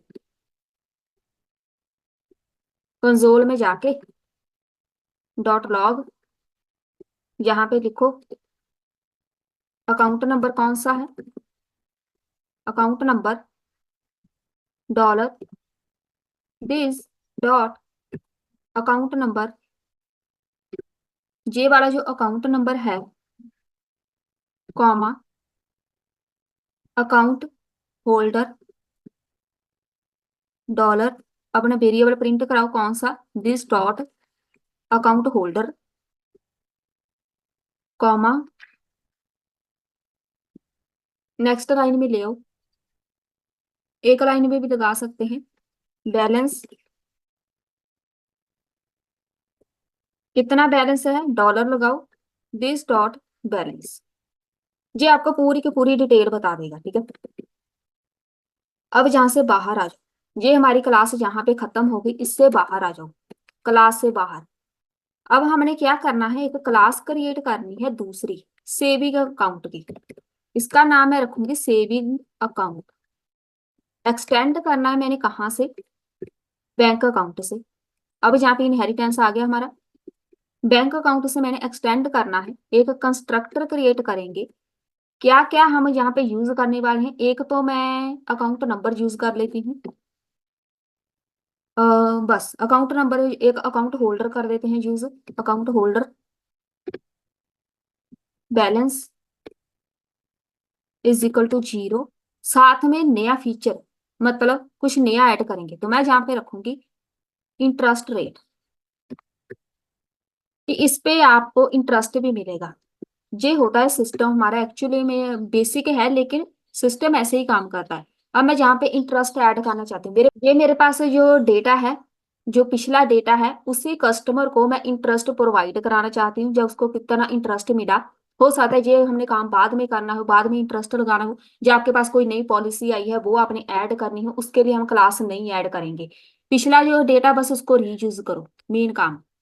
क्या क्या रीयूज किया मैंने, एक अकाउंट नंबर पिछली क्लास से, एक अकाउंट होल्डर, एक बैलेंस। और जो इस क्लास का जो मेन नया कंटेंट है वो है इंटरेस्ट रेट, तो इस क्लास का भी कुछ ना कुछ ऐड होना चाहिए ना। तो मैं यहाँ पे लिखूंगी सुपर। सुपर से मैंने क्या यूज किया है, एक अकाउंट नंबर, अकाउंट होल्डर, एक बैलेंस, दिस डॉट, यहाँ पे लगाओ आप इसका interest rate is equal to interest rate, this keyword के साथ इसको ऐसे डिफाइन कर दो। ये तो हो गया मेरे पास इतना कोड खत्म।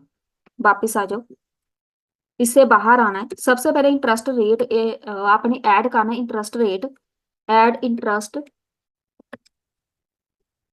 कैसे हम कैलकुलेट करेंगे, कॉन्स्ट क्रिएट कर लेते हैं इंटरेस्ट नाम का, is equal to this dot, जो मेरे पास बैलेंस है उसको बस मल्टीप्लाई करना है, दिस डॉट किसके साथ, इंटरेस्ट रेट के साथ। जितना भी इंटरेस्ट होगा मेरे पास कितना है उसको बैलेंस बैलेंस के साथ मल्टीप्लाई कर दो। ये हो गया इंटरेस्ट फाइंड करने का फॉर्मूला। और इसके अंदर ऐड करेंगे दिस डॉट, जो मेरे पास बैलेंस है, प्लस इज इक्वल टू कर दो इंटरेस्ट, जितना भी इंटरेस्ट लगा है उसको बैलेंस के साथ आपने प्लस करना है, मतलब उसके साथ बैलेंस के बीच वो ऐड हो जाए। उसके बाद कंसोल में जाके इंटरेस्ट अपना शो करा दो। जहाँ पे प्रिंट कराना है, क्या क्या प्रिंट कराना है आपके ऊपर डिपेंड करता है। मैं जहाँ पे एक इंटरेस्ट प्रिंट कराऊंगी, एक यहाँ पे बैलेंस प्रिंट कराऊंगी बस। ये भी हो गया, ऐड हो गया इंटरेस्ट, यहाँ से बाहर आ जाओ। अब हमने चेक करना है कोई भी अकाउंट का, हमने चेक करना है। तो मैं जहाँ पे एक क्लास क्रिएट करूंगी, अब देखो हमारी तीसरी क्लास चल रही है, ठीक है। इसका नाम मैं रख रही हूँ चेकिंग अकाउंट। एक्सटेंड कहाँ से किया है मैंने, बैंक अकाउंट से। हमारी जो मेन क्लास है बैंक अकाउंट से ही मैंने यहाँ पे एक्सटेंड करना है सुपर क्लास से। क्या क्या ऐड करना है, कंस्ट्रक्टर पहले क्रिएट करो। एक मैं अकाउंट नंबर ऐड करूंगी, अकाउंट होल्डर ऐड करेंगे, एक बैलेंस, और इसका एक अलग से नाम, इसका खुद का एक फीचर। तो मैं इसका नाम रखूंगी ओवर ड्राफ्ट लिमिट रख देते हैं, यही मैं यूज कर रही हूँ, ओवर ड्राफ्ट लिमिट। और ये वाले जो ब्रैकेट है इसकी ब्रैकेट एक बंद होनी है। एंटर करो। यहाँ पे नाम कुछ भी हो सकता है, लेकिन हम बिल्कुल बैंक का एक सिस्टम क्रिएट कर रहे हैं, इसी के अकॉर्डिंग ही हम रखेंगे। सुपर कीवर्ड आएगा मेरे पास, सुपर के अंदर हम रखेंगे एक अकाउंट नंबर, अकाउंट होल्डर, एक बैलेंस जो हमने सुपर क्लास से यूज किया है। उसके बाद इसको यहाँ पे डिफाइन कर दो, इस क्लास का जो नया वेरिएबल है। ये काम खत्म, यहाँ पर तो ये आसान है, आपको समझ आ गया होगा। अब बारी आती है ओवरराइड करना है हमने विदड्रॉ। ओवरराइड करना है, ओवरराइड का मतलब क्या होता है, यहाँ पे वापिस आ जाओ। ये क्या लिखा हुआ है, विदड्रॉ। ओवरराइड का मतलब होता है एक मेथड को बार बार यूज करना, बस इसी को ओवरराइड बोलते हैं। अब विदड्रॉ मैंने वहां पे भी यूज किया, अब मैं यहाँ पे भी यूज करूंगी। इफ अमाउंट ग्रेटर देन हुआ zero and amount less than is equal to हुआ this dot balance plus this dot override overdraft limit. क्योंकि हमने ड्राफ्ट में कुछ ना कुछ पैसे रखने होते हैं, तो मैं क्या करूंगी, दिस डॉट बैलेंस में से माइनस कर दूंगी अमाउंट को। ये शायद आपको इतनी नॉलेज होगी कि जब भी हम कोई अकाउंट ओपन करते हैं बैंक का, वहां पे कोई लिमिट होती है कि आपने इतने पैसे रखने हैं, नहीं आपने वहां पे डिपॉजिट कराए, वो अपने आप काट देते हैं। तो हमारे पास साथ तो बहुत ऐसा होता है, अपने आप यहाँ पर आपका जो बैलेंस है माइनस होता रहता है। कुछ टाइम के बाद सेम ऐसे ही हमारे पास जितने आपके पास डेबिट कार्ड है उसकी भी एक फीस होती है पर ईयर की, तो वो अपने आप वहां पे कट होती रहती है। तो ये सारे ओवरड्राफ्ट के साथ आप इसको मेंशन कर सकते हैं। ये वाली ब्रैकेट यहाँ पे खत्म, ये वाली ब्रैकेट यहाँ पे खत्म, ये वाली ब्रैकेट एक ब्रैकेट कम है, यहाँ पे बंद कर दो। जितना मेरे पास बैलेंस है अमाउंट वहां से माइनस हो जाएगा ओवरड्राफ्ट में। और कंसोल में जाके, कंसोल डॉट लॉग में जाके यहाँ पे प्रिंट करा देते हैं। क्या प्रिंट कराना है, एक वेरिएबल प्रिंट करा दो, एक अमाउंट का, कितना अमाउंट है, विदड्रॉ, एंड जो मेरे पास न्यू होगा बैलेंस, उसको हम शो करा देते हैं कितना बैलेंस बचा। डॉलर में जाके दिस डॉट बैलेंस, ये मेरे पास आउटपुट आएगी, ठीक है। उसके बाद एल्स में आना है, कंसोल डॉट लॉग में जाके withdraw amount is not valid, ये हो गया, ठीक है। और विदड्रॉ भी हमने कर लिया है, ओवरड्राफ्ट का भी हमने लगा दिया कोड, प्लस एक तो ओवरड्राफ्ट का होगा, एक मेरे पास जितना अमाउंट मैंने कट करना है वो होगा, फिर उसके बाद जितना मेरे पास बैलेंस बचा वो शो हो जाएगा। सही है, अगर जे वाली किसी ने इनपुट ही गलत ऐड कर दी तो जो इसके लिए है कि आप, आपके पास या तो बैलेंस नहीं है या आप गलत इनपुट फील्ड का आप एंटर कर रहे हैं। मेरे पास बैंक बैलेंस मेरे पास 5,000 है, तो हम एंटर 10,000 कर रहे हैं, तो ये आपको प्रिंट कराएगा। जहाँ पे आ जाए, अब यहाँ पे हम एक क्लास क्रिएट करेंगे बैंक नाम की। बैंक क्लास पूरे का पूरा मल्टीपल अकाउंट मैनेज करेगा। कंस्ट्रक्टर क्रिएट करना है एक, दिस डॉट, यहां पे मेरे पास आएगा अकाउंट्स, मान लो, ठीक है। Accounts is equal to array. अब जहां पे ये सिर्फ मैं यहाँ पे क्या गलती आ गई, कंस्ट्रक्टर ये मैं यहाँ पे सिर्फ ये बोल रही हूँ कि मेरे पास अकाउंट हो सकता है। अगर आपके पास 5,000 स्टूडेंट है तो आप जहाँ पे ऐसे एरे के साथ लगाएंगे कि मैंने 5,000 स्टूडेंट को मैनेज करना है, मैंने 5,000 इंप्लॉयज को मैनेज करना है, 5,000 कस्टमर्स को मैनेज करना है, बस यही यहाँ पे लगेगा एरे। क्योंकि हमने एरे के साथ इसको मैनेज करना है, और जहाँ पे एक ब्रैकेट इधर बंद होनी है, जहाँ पे हमने क्लास के बाहर आना है, मैं क्लास के पीछे ही थी अभी तक। ये जब भी आपने क्लास के बाहर आना है ना, पूरी के पूरी क्लास के ब्रैकेट आपने बंद करनी है। जहां से लेके जहां तक क्लास के ब्रैकेट है, इसके बाहर आके कोड लगाना है जब भी नई क्लास ऐड करनी है। ये होता है हमारे पास क्लास को यूज करने का बेनिफिट। आप अपने कोड को मैनेज कर सकते हैं छोटी छोटी क्लासेस क्रिएट करके। ये देखो, एक एक क्लास क्रिएट करते जाओ आप। अगर आप प्रैक्टिकल इसको करेंगे ना काम, आपको ज्यादा आसान लगेगा। छोटी छोटी क्लासेस क्रिएट करते जाओ, हर एक क्लास का एक अपना ही फंक्शन रहेगा, अपना ही काम रहेगा, किसी का यहाँ पर इंटरफेरेंस नहीं होगी। इसका अपना काम है, इसका अपना काम है, तो आपके लिए ज्यादा इजी रहेगा। बड़े बड़े प्रोजेक्ट में इसीलिए हम इसको यूज करते हैं। अब यहाँ पे आ जाओ वापिस। मल्टीपल अकाउंट हैंडल करने हैं तो मैंने इसके लिए ये अकाउंट अकाउंट नाम का एक वेरिएबल क्रिएट कर दिया। मान लो ऐड करना है कोई भी नया अकाउंट, ऐड अकाउंट, जहां पे मैं लिखूंगी क्या, अकाउंट वाला वेरिएबल, कि मैंने नया अकाउंट कोई ऐड करना। तो मैं जहाँ पे लिखूंगी दिस डॉट अकाउंट्स, जो मेरे पास वेरिएबल है, डॉट पुश कर दो। पुश करना होता है इंसर्ट करना। क्या पुश करना है, अकाउंट, कि नया अकाउंट ऐड कर दो। पुश करना है ऐड करना या इंसर्ट करना। कंसोल डॉट लॉग में जाके, कंसोल डॉट लॉग, जहां पे आके प्रिंट करा देते हैं अकाउंट एडर, कि अकाउंट आपका ऐड हो चुका है, अकाउंट नंबर ये है। बस इन्फॉर्मेशन आपने शो करानी है कि नहीं, वो आपकी मर्जी। वापिस आ जाओ जहां पे। अब अकाउंट तो ऐड कर दे, बिल्कुल डेटाबेस हमारा चल रहा है। ऐसा ना समझो कि ये छोटा प्रोजेक्ट है हमारा, बिल्कुल डेटाबेस का काम चल रहा है। बैकएंड के साथ कैसे काम करते हैं, बिल्कुल वही कंसेप्ट है। अकाउंट ऐड करना है, उसके बाद अकाउंट को फाइंड करना है, फाइंड अकाउंट। यहाँ पे मेरे पास आएगा अकाउंट नंबर, किसको फाइंड करना है, अकाउंट नंबर को। जो भी मैंने अकाउंट ऐड किया ना, फाइंड करो कौन सा आपको चाहिए, यूजर या कस्टमर। रिटर्न कर दे हमें दिस डॉट अकाउंट्स। मेरे पास जितने अकाउंट्स है रिटर्न करो डॉट फाइंड करके। क्या फाइंड करना है मैंने, अकाउंट। यहाँ पे एरो फंक्शन एक बनेगा। मेरे पास जो अकाउंट है, dot account number, triple is equal to हुआ किसके, ट्रिपल इज इक्वल टू होगा अकाउंट नंबर के। मतलब जो मैं चाहती हूँ, मुझे जो अकाउंट नंबर चाहिए, अगर तो ट्रिपल इज इक्वल टू हुआ उसके, तो हमें ये आउटपुट दिखाएगा। तभी ये रिटर्न करेगा। आउटपुट दिखाने का मतलब तभी ये हमें कुछ ना कुछ रिटर्न करेगा। ये हो जाए। अब बारी आती है मनी ट्रांसफर करनी। ट्रांसफर करना है मैंने कहाँ से। अब मैं जहाँ पे एक नया ऑब्जेक्ट बोलो या पैरामीटर या वेरिएबल नया एक क्रिएट करूंगी। ट्रांसफर करना है from account number two account number. क्या ट्रांसफर करना है, अमाउंट। तीन मैंने जहां पर लगा दिए। ये अमाउंट मेरे पास पिछला की है, एक पिछला कीवर्ड।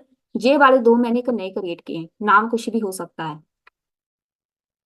जहां पे इसकी ब्रैकेट एक बंद होनी है। अब यहाँ पे मनी ट्रांसफर करेंगे। जहाँ पे ट्रांसफर करने के लिए हम यूज करेंगे कॉन्स्ट। पहले है ना हम ऐसा करते हैं, चलिए कॉन्स्ट क्रिएट करते हैं। फ्रॉम अकाउंट लिखा है, पहले इसको यहाँ पे डिफाइन करो। फ्रॉम अकाउंट, ये मेरे पास एक नया वेरिएबल होगा इसके लिए। फ्रॉम अकाउंट, अकाउंट नंबर नहीं आपने लिखना, फ्रॉम अकाउंट नया आपने नाम देना है इसको। दिस डॉट फाइंड कर दो पहले तो, किसको, अकाउंट को। पहले फाइंड करो अकाउंट को, कहाँ से, फ्रॉम अकाउंट नंबर से। पहले चेक करो जो ये बंदा जहाँ पे ट्रांसफर कर रहा है, क्या उसका अकाउंट नंबर है भी है, कि ऐसे ही ट्रांसफर कर रहा है। कॉस्ट डिफाइन करो एक, सेम ऐसे ही टू अकाउंट। जो बंदा दिस डॉट फाइंड करो अकाउंट को, कौन सा, टू अकाउंट, जिसके अंदर जिस भी अकाउंट नंबर के अंदर ऐड कर रहे हैं वैल्यू, क्या वो वाला है हमारे पास अकाउंट। अगर है तो वहां पे हम ट्रांसफर कर सकते हैं। इफ, अब कंडीशन लगेगी, if from account and to account है, दोनों है, तो यहाँ पे एक्सेप्ट कर लो। कंडीशन लगेगी, कंडीशन लगाएंगे तभी जाके ये काम करेगा। अगर दोनों अकाउंट है तो मैं क्या करूंगी, फ्रॉम अकाउंट से फ्रॉम अकाउंट डॉट विदड्रॉ वाले को कॉल कर दो। क्या अमाउंट, हमने अमाउंट करना है विदड्रॉ, अमाउंट लिख दो। टू अकाउंट हमने डिपॉजिट करना है, तो डिपॉजिट वाले को कॉल करो। अब जे हमने पहले ही बनाए हुए हैं, विदड्रॉ करना डिपॉजिट करना पहले ही बनाए हुए हैं हमने। अमाउंट मैंने विदड्रॉ करना है, अमाउंट ही मैंने डिपॉजिट करना है। कंसोल में जाके हमें आउटपुट दिखा दो। आउटपुट में क्या आएगा, ट्रांसफर्ड, ट्रांसफर्ड इतना अमाउंट डॉलर, जितना भी अमाउंट होगा इतना अमाउंट ट्रांसफर हुआ है फ्रॉम, कहाँ से, वेरिएबल प्रिंट कराओ from account number. From account number नहीं, फ्रॉम अकाउंट आएगा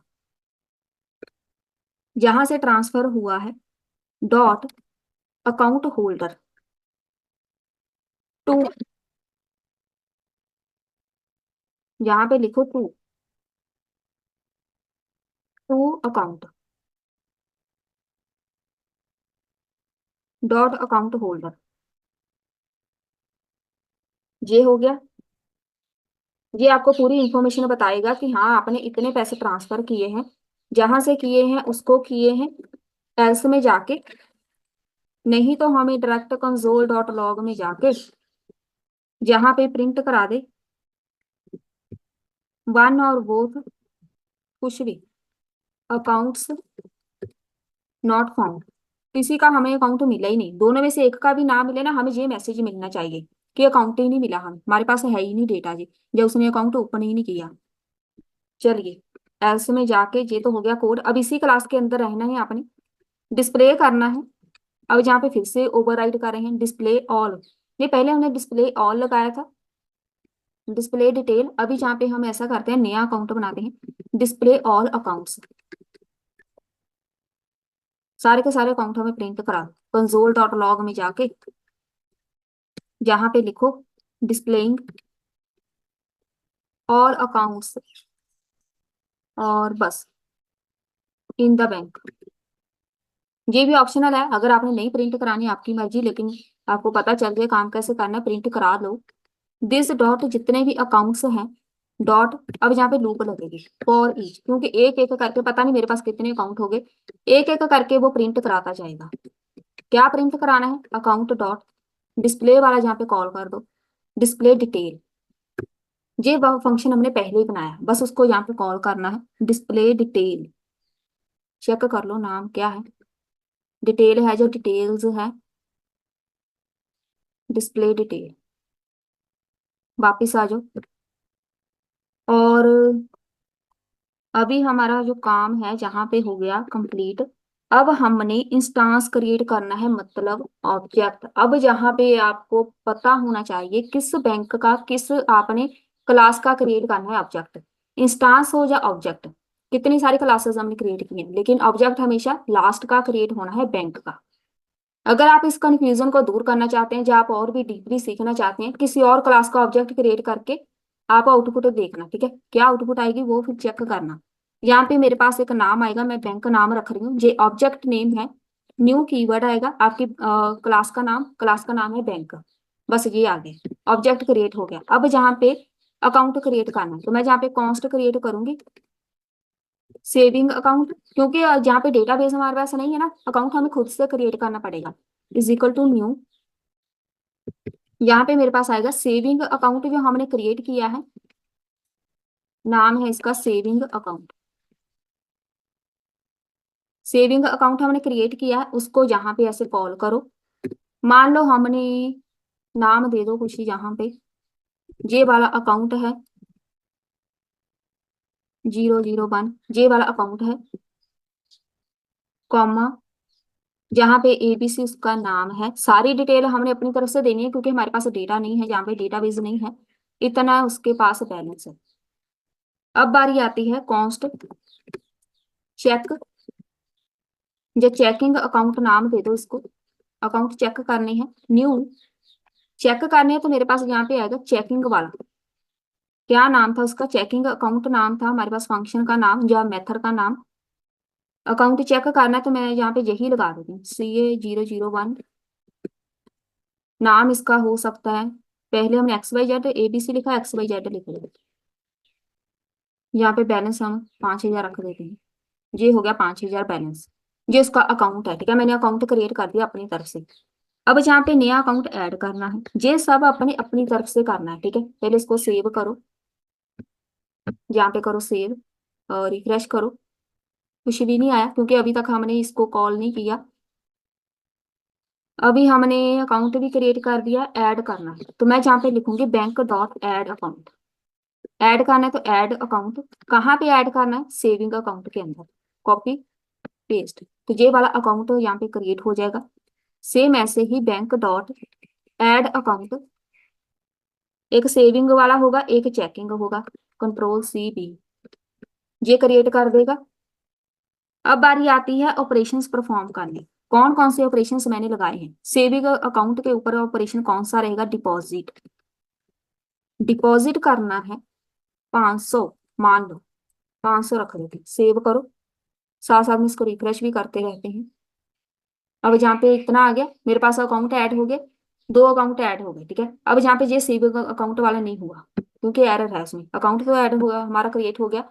सेविंग अकाउंट डॉट डिपॉजिट करना है तो मेरे पास डिपॉजिट आएगा।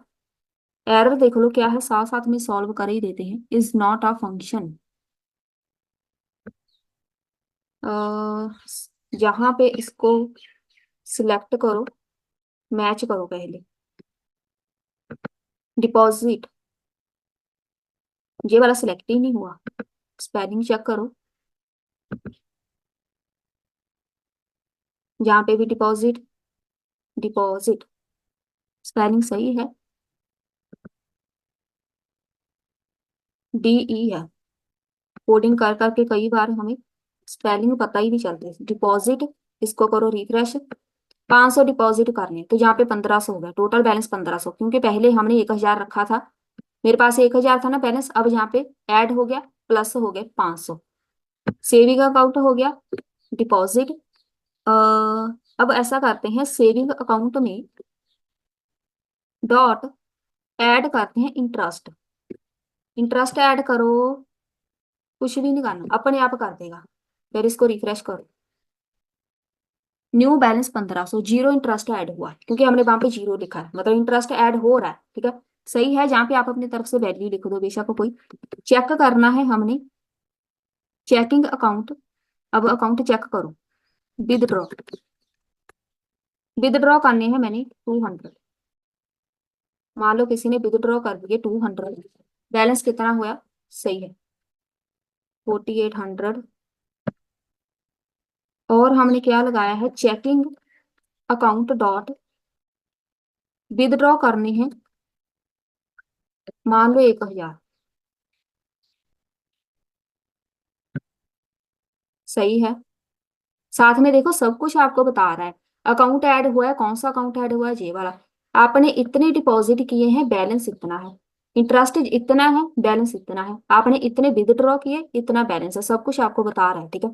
ऐसे ही डेटाबेसेस बनते हैं हमारे पास बैकएंड के प्रोजेक्ट। अब हम ट्रांसफर करेंगे मनी। बैंक ट्रांसफर वाले को कॉल करो। ट्रांसफर कहाँ से करना है? ट्रांसफर मैं फर्स्ट वाले अकाउंट से करूंगी। SA 001 से मैंने ट्रांसफर करना है, कहाँ से? दूसरा अकाउंट लिखो, CA 001। कितने करने हैं? 300 कर दो, सेव करो। ट्रांसफर अनडिफाइंड आ रहा है, CA 001। CA 001 तो सही है मेरे पास बिल्कुल।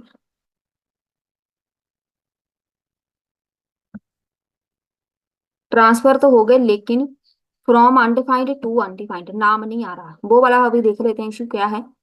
चलिए अभी देख ही लेते हैं। ट्रांसफर वाले पे चलो जल्दी से, जहां से from account number two account number, ये नहीं मिल रहे हैं इसको। ट्रांसफर फ्रॉम, अच्छा जहाँ पे फ्रॉम अकाउंट नंबर लिखा हुआ है, फ्रॉम अकाउंट आएगा। फ्रॉम अकाउंट इसलिए आना है क्योंकि इनको सबको उठा के मैंने इसके अंदर रखा है, तो मेरे पास फ्रॉम अकाउंट आएगा, टू अकाउंट आएगा, तो यहाँ पर वापिस आ जाओ टू अकाउंट पे। इसीलिए उसको मिल ही नहीं रहा। सेव करो, ट्रांसफर 300 एबीसी ने सेंड किए हैं एक्स वाई जेड को। अब चेक करो क्या हमारे पास सही है आउटपुट। चेक कैसे करना है। एबीसी ने सेंड किए हैं, इसने सेंड किए हैं इसको, इसका जो नाम है जे है, इसने इसको सेंड किए हैं, बस सही है, इसी ने किए हैं। अब बारी आती है डिस्प्ले कर दो सब कुछ। बैंक डॉट डिस्प्ले करना है ऑल अकाउंट, सेव करो। ये हमारा हो गया प्रोजेक्ट कंप्लीट।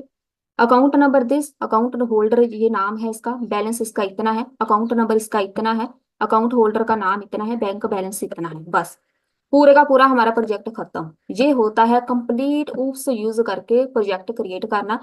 अगर ये बेसिक आपको आ गया, जितना बड़ा मर्जी प्रोजेक्ट हो कुछ भी क्रिएट कर सकते हैं। स्टूडेंट का अगर आप बात करें स्टूडेंट की, सेम ऐसे ही काम होगा। स्टूडेंट ऐड करना है, नया स्टूडेंट ऐड करना है, नए स्टूडेंट के मार्क्स ऐड करने हैं, स्टूडेंट की वैल्यू अपडेट करनी है, जहाँ स्टूडेंट का मार्क्स ऐड करने हैं उसके बाद अपडेट करने हैं। फिर यहाँ पे पेशेंट हो गया कोई, हॉस्पिटल का प्रोजेक्ट क्रिएट करना, सेम ऐसे ही काम होगा।